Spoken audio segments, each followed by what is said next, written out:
नमस्कार दोस्तों। कल यानी रविवार से अब तक एक वीडियो आपके व्हाट्सएप ग्रुप पर कई बार आ रहा होगा। वो वीडियो आपके सोशल मीडिया प्लेटफॉर्म फेसबुक और ट्विटर पर भी दिख रहा होगा। वो वीडियो है महाराष्ट्र के पालघर का, जिसमें दो साधु और उनके ड्राइवर की बेरहमी से मॉब लिंचिंग करके हत्या कर दी गई। उस वीडियो को जितनी बार आप देखते होंगे आपका खून खौलता होगा, आपका मन बेचैन होगा, आप विचलित होते होंगे और हर बार आपको लगता होगा कि भीड़ कैसे भीड़ थी, कैसे दरिंदों दानवों की हैवानों की भीड़ थी कि 3 निहत्थे को इस तरह से लाठी डंडे से पीट पीट कर मार डाला और कोई वहां मौजूद शख्स उसका वीडियो भी बना रहा था। यह वीडियो बेचैन करने वाला है, इसमें कोई शक नहीं। विचलित करने वाला है, नींद हराम करने वाला कोई शक नहीं। वो इसलिए भी क्योंकि वहां पुलिस वाले भी मौजूद थे।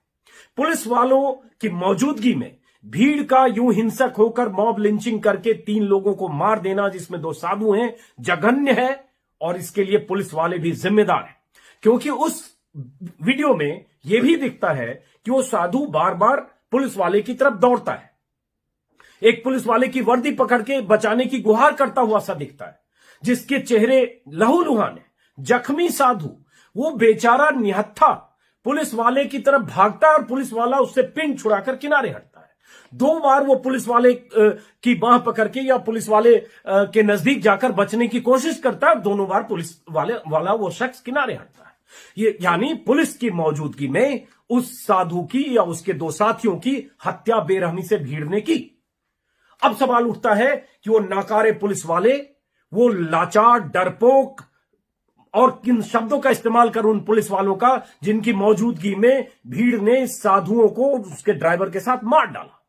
सवाल यह उठता है, यह जघन्य अपराध है, उसकी सजा जिसको मिलनी हो मिले। उस पर आगे बात करूंगा। फिलहाल मकसद कि यह वीडियो देखकर आप विचलित हो रहे होंगे, आप आक्रोशित हो रहे होंगे, वैसे ही जैसे मैं हुआ। मैंने भी कल कई बार उस वीडियो को देखा, सुबह उठ के 4 बार देखा।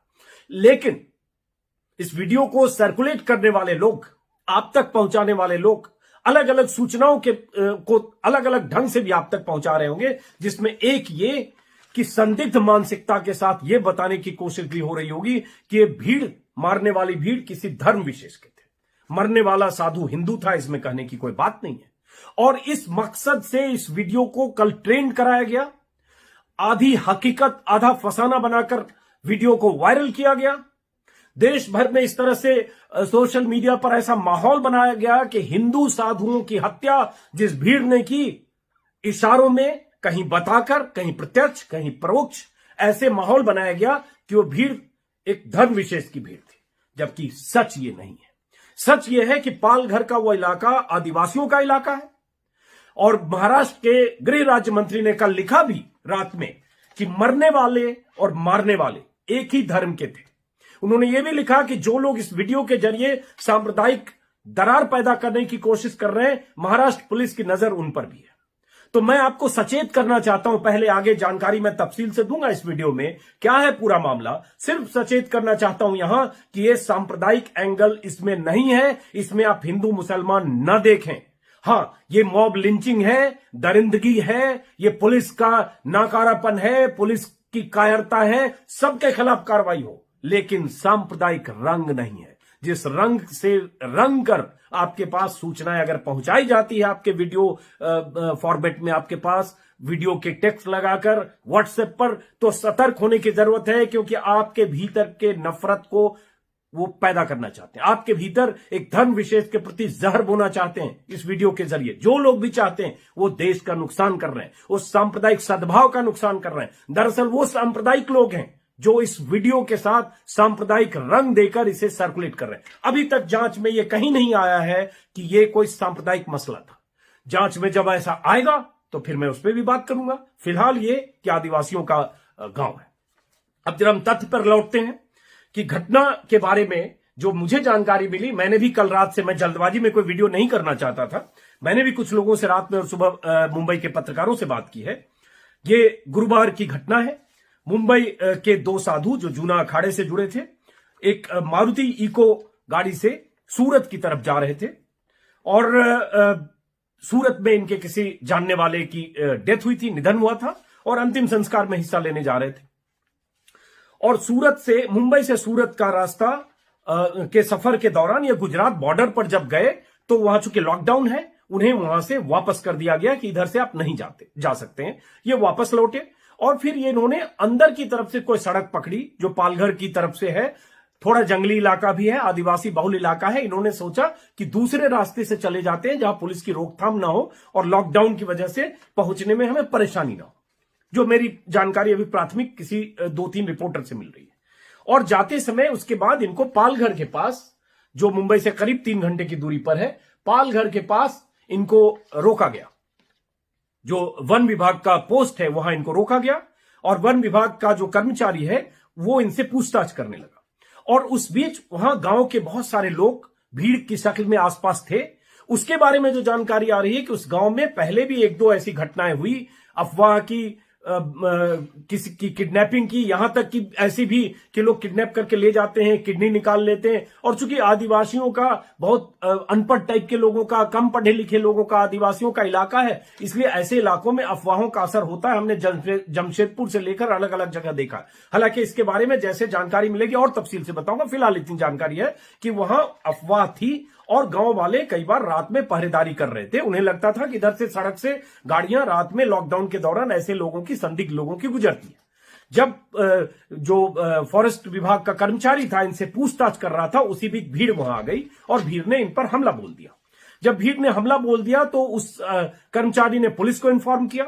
पुलिस वाले 2 गाड़ियों में, अब देखिए जो जानकारी मुझे मिल रही है, मैं चाहूंगा कि महाराष्ट्र सरकार पूरे मामले की जांच करे और जिम्मेदारी तय करे कि पूरा मामला क्या है। 2 गाड़ियों में, 2 सूमों में पुलिस वाले आए। जो मेरी जानकारी है 8 से 10 लोग हो सकते हैं, 2 गाड़ी अगर है तो। और वो गाड़ी में वहां पहुंचते हैं। एक गाड़ी में जो पुलिस वाले हैं वो उसी में बैठे रहते हैं। दूसरी गाड़ी में जो पुलिस वाले वो बाहर उतरते हैं। उस साधु से पूछताछ करके उसे बचाने की या भीड़ से बचाने की कोशिश करते हैं, लेकिन उसके बाद भीड़ हिंसक हो जाती है और उसके बाद जो वीडियो है आपके सामने। अब उसमें जो वहां के अधिकारी हैं, पालघर के डीएम हैं, उनके हवाले से एक जानकारी है वो मैं बता दूं ताकि इसके हर पहलू पर बात हो जाए। पालघर के जिलाधिकारी कैलाश शिंदे के मुताबिक मुंबई के कांदिवली स्थित आश्रम में रहने वाले सुशील गिरी अपने 2 साथियों के साथ किराए के वाहन से अंतिम संस्कार में भाग लेने सूरत जा रहे थे। महाराष्ट्र के अंदरूनी हिस्से से होकर गुजर रही थी उनकी गाड़ी। उनके वाहन को वन विभाग के एक संतरी ने केंद्र शासित प्रदेश दादर और नागर हवेली की सीमा पर गढ़ चिंचले गांव के पास रोका। इलाके में कुछ दिनों से रात में फसल काटने और बच्चा चुराने वाला गिरोह सक्रिय होने की अफवाह फैली हुई थी। बुधवार की रात करीब 10 बजे सूरत जा रहे, हालांकि इसमें बुधवार लिखा हुआ है, बुधवार की रात करीब 10 बजे सूरत जा रहे सुशील गिरी वन विभाग के संतरी से बात कर ही रहे थे, तभी गांव का एक दल आ गया। इसमें शामिल लोगों ने कुछ देर बाद ही गाड़ी में मौजूद लोगों की पिटाई कर दी। संतरी ने सूचना दी 35 किलोमीटर स्थित कासा पुलिस थाने को दी। पुलिस के पहुंचने पर ग्रामीण गाड़ी में मौजूद 3 लोगों की पिटाई कर चुके थे। इस घटना के समय कुछ लोग वीडियो बना रहे थे। पुलिस टीम ने वहां पहुंचकर 3 लोगों को अपने वाहन में बिठाया, लेकिन 400 ग्रामीणों ने उन 3 यात्रियों सहित पुलिस टीम पर हमला बोल दिया और पुलिस की गाड़ी में ही सुशील गिरी और उनके 2 साथियों की जान ले ली। इसमें पुलिस कर्मी भी कई घायल हुए हैं। यह सरकारी सूचना है। इसे मैं पूरी तरह संतुलित नहीं मानता हूं। इसमें भी आधी हकीकत आधा फसाना हो सकता है, क्योंकि जो पुलिस वाले, कई पुलिसकर्मी घायल हुए, इसका वीडियो फिर आना चाहिए। क्योंकि उस वीडियो में जिसमें साधु को पीटा जा रहा है, उसमें जो पुलिस वाला जिसके पास साधु बचने की कोशिश कर रहा है, या एक वीडियो में जो पुलिस वाला एक दरवाजे से साधु को ला रहा है और भीड़ टूट पड़ती है और पुलिस वाला उस साधु को छोड़कर किनारे हट जाता है, उसमें कहीं पुलिस वाला प्रतिरोध करता हुआ या साधु को बचाने के लिए भीड़ पर क्या बोलते हैं, हावी होने की कोशिश करता हुआ नहीं दिखता है। वो साफ एक तरह से पिन छुड़ाकर किनारे हटता है। और ये बहुत शर्मनाक और बहुत चिंतनीय बात है कि पुलिस इस तरह से साधु को भीड़ के हवाले करती है। यहां एक बात। दूसरी बात कि अगर पुलिस वाले वहां 8-10 थे, 2 गाड़ी में गए थे, इसकी जांच होनी चाहिए। मुझे जो जानकारी दी गई कि 2 गाड़ी में गए थे, अगर 2 गाड़ी में गए थे, एक गाड़ी से उतरे, दूसरी गाड़ी में क्यों बैठे थे? और अगर 7-8-6 पुलिस वाले थे, क्या वो लाठीचार्ज नहीं कर सकते थे?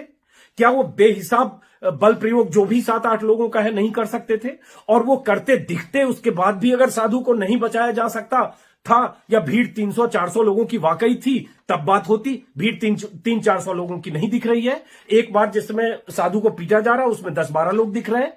तो पुलिस का बल प्रयोग, पुलिस का प्रतिरोध, पुलिस की तरफ से बचाने की कोशिश इस वीडियो में नहीं दिख रही है। सबसे बड़ी बात यह है।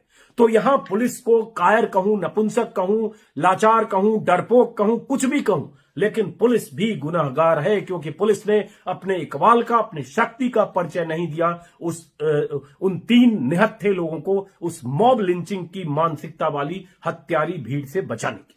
तो एक सवाल तो पुलिस पर है, और ऐसे तमाम पुलिस वालों के खिलाफ कार्रवाई होनी चाहिए, एफआईआर हो, तुरंत जांच हो, और जो भी सख्त कार्रवाई हो सो हो।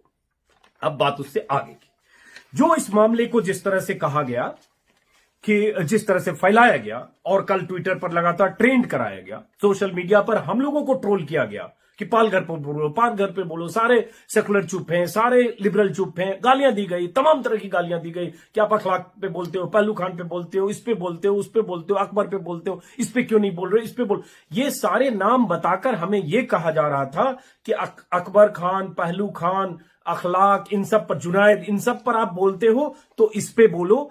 इशारों में यह कहा जा रहा था कि ये अखलाक, पहलू खान, जुनैद, अकबर खान से जुड़े हुए समुदाय के लोग थे, यही उनकी मंशा देखिए। और हर आदमी को ट्रोल किया गया, हम जैसे लोगों को, जो ऐसे मामलों में, मॉब लिंचिंग के मामलों में सबसे अधिक मुखर होते हैं।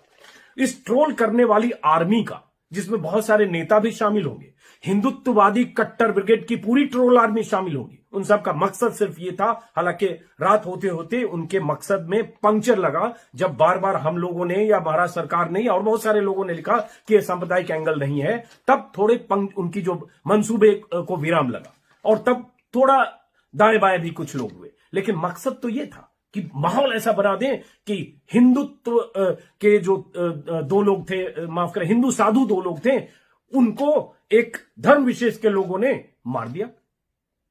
तो यह सूचना कैसे फैलाई गई? महाभारत आप सब लोग जानते होंगे, आजकल देख भी रहे होंगे। महाभारत की जब लड़ाई हो रही थी द्वापर में, और लड़ाई में जब द्रोणाचार्य बहुत हावी हो रही थी पांडवों की सेना पर, और उनका पुत्र अश्वत्थामा, और किसी भी ढंग से द्रोणाचार्य और अश्वत्थामा को पांडव उन पर हावी नहीं हो पा रहे थे या उनका मुकाबला नहीं कर पा रहे थे, तो कृष्ण ने एक रास्ता सुझाया युधिष्ठिर को, और वो रास्ता छल का था। महाभारत में छल कपट का इस्तेमाल बहुत हुआ है, और यही गीता का ज्ञान है कि आप शत्रु अगर कौरव जैसा है तो आप किस किस मार्ग का इस्तेमाल कर सकते हो। खैर, तो कृष्ण ने युधिष्ठिर को संदेश देने के लिए भेजा द्रोणाचार्य के पास। बहुत चर्चित है यह किस्सा, जिसमें युधिष्ठिर ने कहा, अश्वत्थामा हतो नरो व अश्वत्थामा हतो नरो व वाकुंजरो, नहीं माफ करें, गलत बोल रहा हूं, अश्वत्थामा हतो नरो वाकुंजरो वा, सॉरी, हां, अश्वत्थामा नरो हतो वाकुंजरो वा। इसका मतलब क्या है? इसके जरिए संदेश यह था कि अश्वत्थामा मारा गया, नर था या हाथी। अगर ये द्रोणाचार्य ने सुना और उसके बाद उन्होंने प्राण त्याग दिए, क्योंकि उन्हें लगा कि मेरा बेटा मारा गया, और अश्वत्थामा मारा गया, नर था तक उन्होंने सुना, या हाथी पे शंख फूंक दिया गया, शंखनाद की पूरी बात उन्होंने सुनी नहीं। इस खबर को भी इसी तरह से फैलाया जा रहा है कि आप बहुत ट्विस्ट करके जानकारी आप तक पहुंच रही है, आधी बात छुपा ली जा रही है, सिर्फ आप हिंसक भीड़ के बारे में सूचना ऐसी दी जा रही है जैसे वो एक धर्म विशेष का। तो माफ करिए, सचेत रहिए ऐसी सूचनाओं से, विचलित होइए, गुस्सा आक्रोश वाजिब है ऐसी घटनाओं पर। मैं भी बहुत विचलित हुआ, मैं कहूं कि रात भर कौनता रहा उस साधु की तस्वीर। मैं कई बार शुरू में देख नहीं पा रहा था वीडियो को, क्योंकि उसकी तस्वीर हाथ जोड़ती हुई सी एक तस्वीर है, पुलिस वाले की वर्दी पकड़ती हुई तस्वीर। कैसे कोई देख सकता है यार? किसी निहत्थे आदमी को ऐसे पीट पीट कर मार दिया। तुरंत मैं वीडियो बंद कर देता था वहां पहुंच के, फिर दोबारा हिम्मत करता था कि देखो, क्योंकि समझना भी जरूरी है कुछ बोलने से पहले। 10 बार में पूरा वीडियो में देख पाया। आप सब लोगों को भी गुस्सा होगा, मुझे भी अभी गुस्सा है, लेकिन उस गुस्से को किसी धर्म विशेष पर, उस गुस्से का इस्तेमाल दिमागी तौर पर मत करिए, क्योंकि ऐसे लोगों की मंशा संदिग्ध है जो कहीं एक धर्म विशेष को टारगेट इसकी आड़ में भी कर रहे हैं। अब एक और बात जो आ रही है कि उस इलाके में जो ईसाई मिशनरी होती है जो धर्म परिवर्तन कराती है, ऐसी बहुत सारे ऐसे ईसाई संगठन सक्रिय हैं। ये भी एक जानकारी आ रही है, क्योंकि आदिवासी एरिया है और बहुत सारे आदिवासी इलाकों में ऐसा होता है। उड़ीसा में होता है, झारखंड में होता है, और अलग अलग राज्यों में जहां आदिवासी हैं वहां ईसाइयों के कई ऐसे संगठन होते हैं जो धर्म परिवर्तन कराते हैं। तो एक अब देर रात से कुछ ऐसा एंगल भी देने की कुछ लोगों ने कोशिश की कि ये ईसाइयों के द्वारा साजिश थी, या समूह था, ऐसा भी हुआ है टुकड़ों टुकड़ों में। ये भी न पुष्ट है न ऐसा मुमकिन है, क्योंकि अगर प्री प्लान्ड हत्या नहीं थी। ये जो 3 लोग जा रहे थे, ये जा किसी और रास्ते से रहे थे सूरत, अचानक वो डाइवर्ट होके किसी और रास्ते से गए, अचानक गए या उन्हें लगा कि अंदर से जा सकते हैं क्योंकि लॉकडाउन है, तो किसी और रास्ते से गए और वहां उसके बाद भीड़ ने उनकी हत्या कर दी जब वो वन विभाग के चेक पोस्ट पे उनसे बात हो रही थी। तो इसमें प्री प्लान तो है नहीं, तो कोई ऐसा मामला भी नहीं है। तो ये कैसा मामला है, क्या है? अब जांच और महाराष्ट्र सरकार की जिम्मेदारी यही है कि इसकी बात सामने आए। दूसरी बात कि लॉकडाउन अगर है तो यह कैसे मुमकिन था कि उतनी भीड़ सड़कों पर घूम रही है? अगर सड़कों पर उतनी भीड़ लाठी डंडे के साथ घूम रही है तो इलाके का जो थाना है, कासा नाम है शायद, इलाके के थाना प्रभारी और इलाके की पुलिस क्या कर रही है? और कितनी हिमाकत हो गई इन आदिवासियों की या उस तबके के लोगों की कि वो पुलिस के सामने उन्होंने पीट के मार दिया। कुछ लोग कह रहे, कुछ लोग नशे में थे, कई तरह की थ्योरी आ रही है। उन तमाम थ्योरी पर जानकारियां जैसे मिलेगी मैं आपको बताऊंगा। एक बात यही है, 5 सवालों के साथ मैं खत्म करता हूं। पुलिस चाहती तो इन लोगों को बचाया जा सकता था, उसके लिए पुलिस लाठी प्रयोग करती, बल प्रयोग करती, और मैं कहता हूं 5 पुलिस वाले पिटते दिखते, क्या उनकी पिटाई हो गई और बुरी तरह से पिटी हुई अवस्था में पुलिस वाले गिरे? क्योंकि आपका काम अगर जान की हिफाजत करना है तो आपके सामने किसी का कत्ल नहीं हो सकता। मैं तो यही कहूंगा, मैं ये नहीं कह रहा हूं कि पुलिस वाले का कत्ल हो जाना चाहिए, लेकिन पुलिस वाले को बचाने की हर मुमकिन कोशिश करनी चाहिए। और मैं मानता हूं कि अक्सर पुलिस का इकबाल, पुलिस का रसूख, पुलिस की धौंस, पुलिस का रौब काम कर जाता है। ऐसा कई पुलिस अधिकारियों ने भी कल से ट्विटर पर लिखा है। तो पुलिस वो करती नहीं दिख रही है। तो जांच इसकी होनी चाहिए कि पुलिस ने अपनी भूमिका क्यों नहीं निभाई। जांच इसकी होनी चाहिए कि लॉकडाउन में इतनी भीड़ सड़कों पर देर रात को 10 बजे रात या 10 के आसपास की घटना है, रात 10 बजे बुधवार की रात, ये क्या कर रही थी? क्या ये भीड़ रोज आती है? अगर कहा जा रहा है 3 दिन पहले भी बच्चा चोरी की कोई घटना हुई या अफवाह की कोई घटना हुई और हमले की घटना हुई, तो फिर उसके बाद पुलिस क्या सचेत हुई? और ये सब मुद्दे की जांच होकर जल्द से जल्द मसला सामने आना चाहिए। मामला 3 दिन का पहले का है, 4 दिन अब हो गए, 4 दिन पहले का, लेकिन कल तेजी से उठा। कल बीजेपी नेताओं ने भी मांग की, महाराष्ट्र के पूर्व मुख्यमंत्री देवेंद्र फडणवीस ने भी मांग की, जघन्य है, बहुत सारे लोगों ने कहा, मैं भी कह रहा हूं। लेकिन आखिरी बात, ये हिंदू मुसलमान नहीं है। कातिलों की भीड़, दानवों की भीड़, हैवानों की भीड़ ने 3 निहत्थों को मारा है। उस भीड़ को सजा मिले। जो जानकारी है फिर से रिपीट कर दूं, शायद मैंने पहले बोला है कि 110 लोगों की गिरफ्तारी हुई है, पालघर पुलिस ने ट्विटर पर लिखा है, जिसमें 9 नाबालिग। तो 110 की गिरफ्तारी हो चुकी है। उन्हें पुलिस रिमांड में 30 अप्रैल तक भेज दिया गया है। पूछताछ करके पूरा मामला सामने आया। हैरत इस बात की भी है, सवाल यह भी है कि 4 दिन बाद तक अभी तक पूरा मामला पुलिस की तरफ से मीडिया में क्यों नहीं आया। आज पालघर पुलिस ने देर रात, अभी मैं सुबह ट्विटर पर उनको रिट्वीट किया है, देर रात को या सुबह को शायद ट्वीट किया है पालघर पुलिस ने कि 110 लोगों को गिरफ्तार किया गया, मामले की जांच की जा रही है। अरे भाई, ये तो 5 दिन पुराना, 4 दिन पुराना मामला हुआ। खाली इतना कहकर मुक्त कैसे हो सकते हैं कि इतने की गिरफ्तार हुई है, जांच हो रही है? 4 दिन में तो पूरी जांच होनी चाहिए। 110 लोगों से जिनको पकड़ा है उनसे पूछताछ करके, जैसे भी बल प्रयोग करके, जो भी पुलिस का तरीका है उससे इस्तेमाल करके पूरी बात सामने आनी चाहिए थी। और पुलिस को पूरी बात मीडिया के सामने रख देना चाहिए। अगर पूरी बात पुलिस मीडिया के सामने रख देगी तो ये जो कहानियां तैर रही है और फिर से एक नफरत का माहौल बनाने की कोशिश हो रही है, कम से कम उसको विराम लगाया जा सके। और तीसरी बात आखिर में कि सरकार अपनी जिम्मेदारी से मुक्त नहीं हो सकती। सरकार का इकबाल ऐसा होना चाहिए कि ऐसी घटनाएं, लिंचिंग की घटनाएं ना हो, और अगर ये घटना हुई है तो जिम्मेदारी लेनी चाहिए। मैं अपनी बात यहीं खत्म करता हूं, इस उम्मीद के साथ कि आप मेरी बात समझेंगे। मॉब लिंचिंग जहां भी हुआ, जिस भी धर्म, समाज, शहर के लोगों ने किया, करते हैं, वो गलत है। मॉब लिंचिंग इस देश में पहले भी कई बार हुआ। आखिरी बात कि जो लोग कल से चीख रहे हैं, ये सब लोग आज हम लोगों को टारगेट कर रहे हैं कि आप पहलू पे बोले, अकबर पे बोले, जुनैद पे बोले, अखलाक पे बोले, आज क्यों चुप हैं? ये सब लोग तब भी चुप थे और तब चुप ही थे, और यहां सिर्फ इसलिए आज बोल रहे हैं क्योंकि यहां इन्हें मौका मिला बोलने का, क्योंकि वो उसमें साधु था। तो इसको हिंदू बनाम मुस्लिम या सांप्रदायिक रंग देने की कोशिश करने वाले लोग, आप कम से कम यहां कत्ल की दृष्टि से देखिए, कातिल भीड़ की मंशा की दृष्टि से देखिए, पुलिस की नाकामी की दृष्टि से देखिए। इसको उस दृष्टि से देखकर देश में जहर फैलाने की कोशिश मत करिए, जो इसमें है नहीं। चलिए नमस्कार, किसी और वीडियो में मुलाकात होगी, तफसील से बात होगी और पालघर के बारे में जैसे ही कुछ और जानकारी मिलेगी मैं आपको जरूर बताऊंगा, क्योंकि मैं भी जानना चाहता हूं कि दरअसल मसला और मामला है क्या।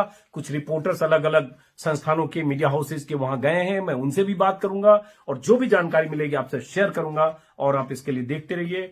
अजीत अंजुम मेरा नाम है। मेरे वीडियो चैनल 10 दिन पहले हमने यूट्यूब पर शुरू किया, आपने बहुत सारे लोगों ने सपोर्ट किया, सब्सक्राइब किया। जिन्होंने नहीं किया वो भी करें ताकि मेरी बात अधिक से अधिक लोगों तक पहुंचे। अगर हजारों लोग ट्वीट करके इसको एक रंग देने की कोशिश कर रहे हैं तो उसके जवाब में हजारों लोग ये पहुंचाएं कि इसका सांप्रदायिक रंग नहीं है, ये हिंदू मुस्लिम का मसला नहीं है। ये आपको पहुंचाना पड़ेगा, वरना वो लोग कामयाब होंगे जो हर मामले में हिंदू मुस्लिम ही देखते हैं, चाहे कोरोना हो चाहे कुछ और हो। उनके निशाने पर एक धर्म विशेष हमेशा होता है। यही उनकी राजनीति है, यही उनकी पत्रकारिता है, यही उनका टारगेट है। नमस्कार।